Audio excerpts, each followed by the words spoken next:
taking your dog team in the winter, the weight of the sled definitely makes a difference. If it's dried out like this, it's a lot easier for the dogs to pull, and you can carry a lot more food for them. Now, you don't probably. What's the difference in preparing it for a dog team and then, say, a nice silver salmon?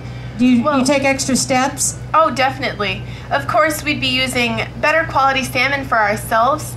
Also, when we dry it out, we also smoke it.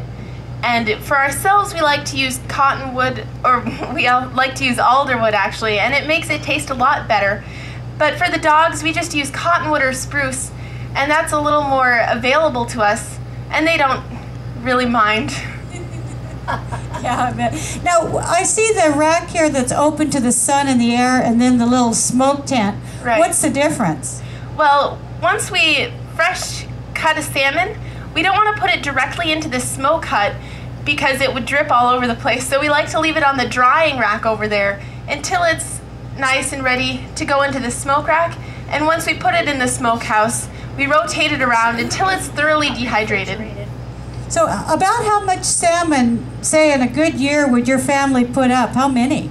Oh, a lot. Thousands. Well, right. How a dog takes about 1 salmon a day of it, dehydrated salmon. Exactly. Now, tell us about the tents. Now, we're in Athabascan Indian part of Alaska. Of course, you're from the Yupik Eskimo area, but you know about these tents and the flooring. Explain what we're seeing in there a little bit. Right. It would look, this camp here on the Chena River looks a lot like our camp on the Kuskokwim River, actually the Kwethluk River.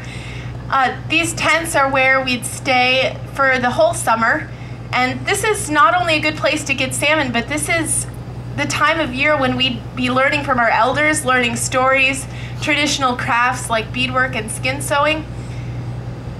Wonderful. Tell the folks about the little log building there. That's right over there. That's actually called a cache. And in Southwest Alaska, we don't have too many trees, so we can't use these so much. But the Athabascan people would make these buildings on stilts, and that would be where we can store our fish during the winter time. Great. And I see you've got cans around the legs of it. Oh, definitely. That's to keep any animals out from getting inside. Very good. Squirrels can't climb up. Did anybody have any questions you wanted to ask Ida before we leave? I'd also like to mention, just like I said, there aren't too many trees along the Kuskokwim River. So instead of using a fish wheel like you see right over here, we'd probably using a gill net.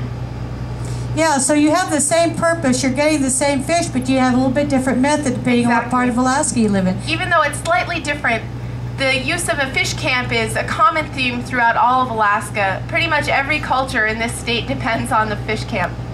A beautiful language, I think, is Yupik. Speak it just a little bit. I don't know if everybody heard you in the beginning. Oh, in the beginning I said Goyana Dailuchi, which means thank you very much. And I said Waka, which means kind of hi, what's up?